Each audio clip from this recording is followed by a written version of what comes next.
Il-Ministru għas-Saħħa u l-Anzjanità Attiva ġew qed jenabela żar ix-xogħlijiet li qed jitwettqu biex jinbena ċentru reġjonali għas-servizzi tas-saħħa mentali f'Bormla. Dan il-proġett qed isir ukoll b'kollaborazzjoni mal-Ministeru għall-Akkomodazzjoni Soċjali u Affordabbli.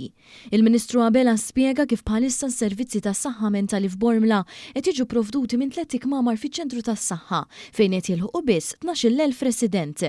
Kompla li lajt lesta dan il-proġett u jibda jopera dan ser jgħin mhux biss biex jtejbu s-servizz u faċilitajiet marbuta ma' saħħa mentali fil-komunità, imma wkoll se jwessaw is-servizz biex jilħaq madwar 47,000 persuna. Ġi spjegat ukoll li dan iċ-ċentru se jwassal għal titjib kbir fis-servizz fejn se jkun qed jipprovdi lill-individwi fost oħrajn pjanijiet ta' riabilitazzjoni personalizzati. Iċ-ċentru se jkollu wkoll kamra sensorjali għall-adulti li se tgħinhom jimmaniġġjaw l-emozzjonijiet, itaffu l-istress u jtejbu l-benesseri tagħhom.